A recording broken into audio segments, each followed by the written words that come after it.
ان کے خیال میں یہ گھوڑا خوبصورت تھا، لہٰذا اس کا صحیح مقام ان کا استبل تھا۔ وہ یہ اعتراض سننے کے لیے تیار نہ تھا کہ اس کے ساتھ افضل کے بھتیجے کو دلچسپی ہے، اور اگر یہ بیچ ڈالا گیا تو ایک معصوم لڑکے کا دل دکھے گا۔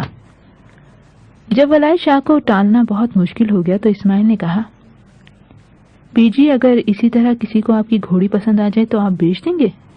پیر جی نے بگڑ کر کہا، اگر کوئی قیمت دینے والا ہو تو میں ابھی اپنی گھوڑی بیچنے کے لیے تیار ہوں۔ یہ خریدنے والے کی ہمت کی بات ہے، اس کی قیمت 400 روپیہ ہے۔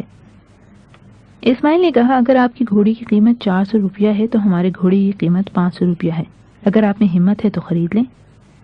پیر صاحب کا جوش و خروش تھوڑی دیر کے بعد ٹھنڈا ہو گیا۔ انہوں نے ادھر ادھر دیکھنے کے بعد کہا، اچھا تمہاری طرف سے 500 روپے کی بات پکی ہوئی، اگر مجھ میں ہمت ہوئی تو میں خرید لوں گا، ورنہ تمہارا گھوڑا تمہیں مبارک ہو، چلو چودھری رمضان۔ پیر صاحب نے رمضان کے گھر پہنچ کر اپنی مٹھی میں خشک مٹی اٹھائی، کچھ پڑھنے کے بعد اس پر پھونک ماری اور رمضان سے کہا، یہ مٹی اپنے کوٹھے کی چھت پر بکھیر دو۔ پھر لچھمن سنگھ کو ایک تعویذ لکھ کر دیا اور کہا، اسے آدھی رات کے وقت اپنی حویلی میں 2 بالش گہرا گڑھا کھود کر دبا دینا۔ اس کام سے فارغ ہو کر انہوں نے بھنگ پی، افین کھائی اور بستر پر لیٹ کر ہوکے کی نئے منہ میں ٹھوس لی۔ چند کش لینے کے بعد انہوں نے کہا، رمضان تمہیں عربی نسل کی گھوڑی کی پہچان ہے؟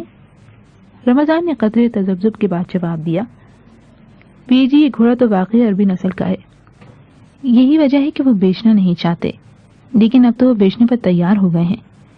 نہیں پیر جی، ان کا خیال ہے کہ آپ قیمت سے ڈر جائیں گے، اس لیے انہوں نے 500 سنا دیا ہے۔ پیر جی نے اچانک اٹھ کر بیٹھتے ہوئے کہا، میں 500 روپیہ اپنے جوتے کے برابر بھی نہیں سمجھتا۔ اچھا جاؤ ان سے بات پکی کرو، میں صبح گھوڑے کو اچھی طرح دیکھوں گا، اگر اس میں کوئی نقص نہ ہوا تو میں کل ہی 500 روپیہ ادا کر دوں گا۔ چودھری رمضان بھاگتا ہوا آیا، چودھری رحمت علی کہاں ہے؟ اس نے کہا۔ چودھری رحمت علی نے حویلی کے پھاٹک سے نکلتے ہوئے کہا، کیوں چودھری کیا بات ہے؟ رمضان نے کہا، مجھے پیر جی نے بھیجا ہے۔ اسماعیل نے کہا، بھائی ہم نے پیر صاحب کو قیمت بتا دی ہے۔ رحمت علی نے کہا، کس کی قیمت؟ اسماعیل نے کہا، ابا جی رمضان کا پیر آیا ہے، وہ سلیم کا گھوڑا خریدنا چاہتا ہے۔ افضل نے اسے بہت ٹالا، لیکن یہ بھنگ کا نشہ بہت برا ہوتا ہے، میں نے تنگ آ کر کہا کہ اگر گھوڑا خریدنے کا شوق ہے تو لاؤ 500 روپیہ۔ پیر جی یہ سن کر چپکے سے چل دیے۔ رمضان نے اسماعیل کو جواب دینے کے بجائے رحمت علی کی طرف متوجہ ہو کر کہا، چودھری جی پیر جی کہتے ہیں کہ وہ صبح آ کر گھوڑے کو دیکھیں گے، اور اگر گھوڑے میں کوئی نقص نہ ہوا تو وہ کل ہی آپ کو 500 روپیہ ادا کر دیں گے۔ انہیں خدا نے بہت کچھ دیا ہے، 500 روپیہ کیا چیز ہے؟ رحمت علی نے اسماعیل کو ڈانٹتے ہوئے کہا، اسماعیل تم ہر ایک کا مذاق نہ اڑایا کرو۔ پھر وہ چودھری رمضان کی طرف متوجہ ہوا، جاؤ چودھری رمضان، اگر اسماعیل نے 500 کے عوض گھوڑا بیچنے کا وعدہ کیا ہے تو صبح پیر صاحب کو لا کر دکھا دینا۔ رحمت علی یہ کہہ کر مسجد کی طرف چلا گیا۔ سلیم دیوار سے ٹیک لگائے کھڑا تھا۔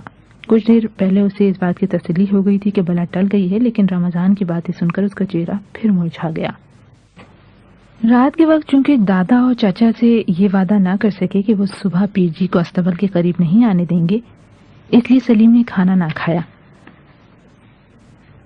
پچھلی پہر جب گھر کی عورتیں چرخہ کاٹنے اور دودھ بلونے کے لیے اٹھیں تو سلیم کی ماں کو اس کا خالی بستر نظر آیا۔ وہ لالٹین ہاتھ میں لے کر ادھر ادھر تلاش کرنے لگی۔ سلیم کی چچی نے اسماعیل کو جگایا۔ اسماعیل لالٹین پکڑ کر اسے باہر کی حویلی میں تلاش کرنے کے لیے چلا گیا۔ چلو تمہیں سلیم کو دکھاتا ہوں۔ سلیم کی ماں نے پوچھا، افضل کے پاس ہوگا؟ نہیں تو پھر کہاں ہے؟ چلو تمہیں دکھاتا ہوں۔ اسماعیل نے مویشی خانے کے اندر داخل ہو کر انہیں لالٹین کی روشنی دکھائی۔ سلیم گھوڑے کے سامنے کھرلی میں بیٹھا پچھلی دیوار کے ساتھ ٹیک لگائے سو رہا تھا۔ سلیم کی ماں مامتا سے مغلوب ہو کر آگے بڑھی، لیکن گھوڑے کے تیور دیکھ کر اسے پیچھے ہٹنا پڑا۔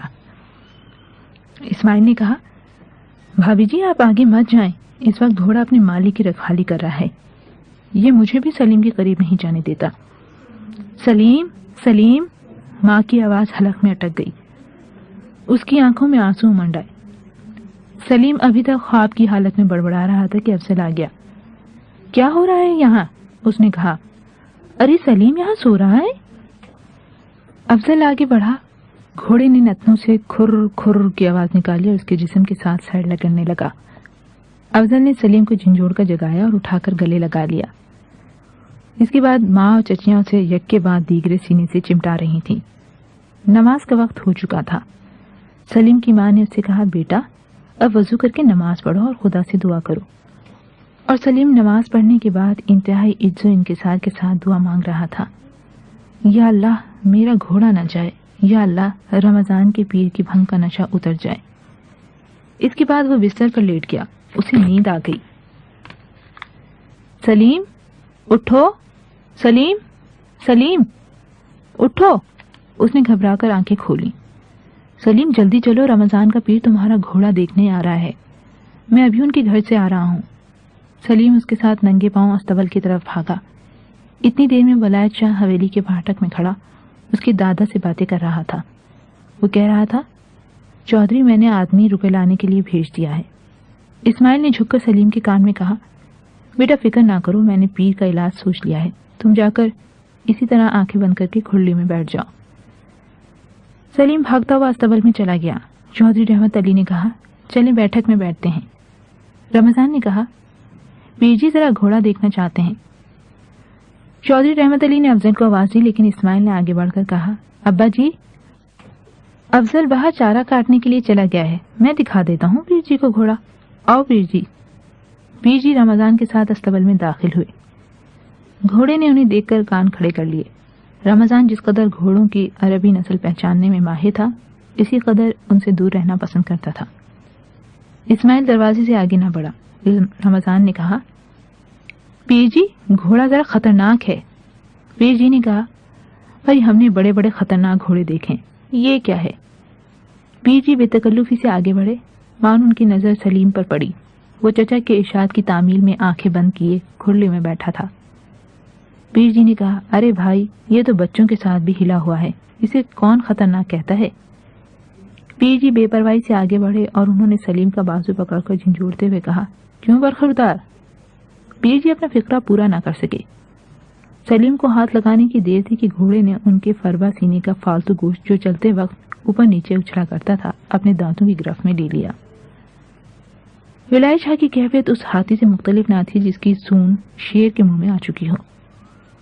یہ اقدام اسماعیل کی توقع کے خلاف تھا۔ اس کا خیال یہ تھا کہ گھوڑا صرف ڈرانے دھمکانے یا زیادہ سے زیادہ دولتی مارنے پر اکتفا کرے گا۔ اسماعیل نے جب یہ محسوس کیا کہ معاملہ مذاق کی حد سے آگے گزر چکا ہے تو اس نے آگے بڑھ کر گھوڑے کے نتنے پر مکہ مارا۔ گھوڑے کے دانتوں کی گرفت ڈھیلی ہو گئی اور ولایت شاہ بے ہوش ہو کر گر پڑے۔ درد کی شدت اور آدمی کے ہجوم میں پیر جی نے اپنے آپ کو قریب المرگ سمجھ کر مریدوں اور مجاوروں سے وصیت کی کہ اس گاؤں میں میرا جنازہ خراب ہوگا، مجھے فوراً میرے گھر پہنچا دو۔ چنانچہ ان کے حکم کی فوراً تعمیل کی گئی، انہیں چارپائی پر ڈال کر ان کے گاؤں پہنچا دیا گیا۔ ولایت شاہ کوئی 1.5 مہینہ بستر پر پڑے رہے۔ ان کے مرید ان کی تیمارداری کے لیے جاتے تھے، لیکن ان کے مخالفین دور دراز سے چل کر سلیم کے گھوڑے کو دیکھنے کے لیے آیا کرتے تھے اور اسماعیل ان کے سامنے اس واقعے کی چشمدید تفصیلات بیان کرتا تھا۔ شب برات کی آمد تھی۔ اسکول کے پاس ہی ایک دکاندار پھلجڑیاں، پٹاخے اور آتش بازی کا دوسرا سامان نمائش کے لیے رکھ دیا کرتا تھا۔ لڑکے آدھی چھٹی کے وقت حلوائی کی دکان پر دھاوا بولنے کے بجائے پٹاخے وغیرہ خرید کر چلایا کرتے تھے۔ سلیم نے اپنے حصے کے پیسے مجید کے حوالے کر دیے تھے اور وہ آدھی چھٹی کے وقت چند پٹاخے، چچوندریں اور پھلجڑیاں وغیرہ خرید لایا تھا۔ سلیم کے بائیں ہاتھ کے ڈیسک پر ارشد بیٹھا کرتا تھا۔ ارشد نے سلیم کی طرف متوجہ ہو کر کہا، تمہارے بھائی نے بہت سی چچوندریں لی ہیں، لیکن یہ کسی کام کی نہیں۔ میں کل 1 آنے کی لے گیا تھا، ان میں سے صرف 2 چلی۔ معلوم ہوتا ہے ان کے اندر پسا ہوا کوئلہ بھرا ہوا ہے۔ سلیم کو افسوس ہوا کہ یہ بات اسے پہلے کیوں نہیں بتائی گئی۔ تاہم اس نے ایک چچوندر نکال کر ارشد کو دکھاتے ہوئے کہا، ان کے اندر کوئلہ نہیں ہے، میں نے کئی لڑکوں کو چلاتے دیکھا ہے، لاؤ میں تمہیں دکھاتا ہوں۔ سلیم نے چچوندر ارشد کے ہاتھ میں دے دی۔ اس نے ادھر ادھر دیکھ کر اطمینان کے ساتھ دیا سلائی جلائی اور اس کے ایک سرے کو آگ لگا دی۔ کمرے کے باہر ہیڈ ماسٹر صاحب اردو کے ماسٹر سے کہہ رہے تھے، آپ دیر سے آتے ہیں اور لڑکے سب سے زیادہ آپ کی گھنٹی میں شور مچاتے ہیں۔ ہیڈ ماسٹر صاحب کی جھڑکی کے بعد اردو کے ماسٹر نے انتہائی غیظ و غضب کی حالت میں کمرے کا رخ کیا، لیکن جو ہی انہوں نے کمرے میں پاؤں رکھا، ارشد نے بدحواسی کی حالت میں چچوندر چھوڑ دی۔ چچوندر پہلے میز پر گئی، پھر دروازے کا رخ کیا اور اس کے بعد ماسٹر صاحب کی ٹانگوں میں جا چھپی۔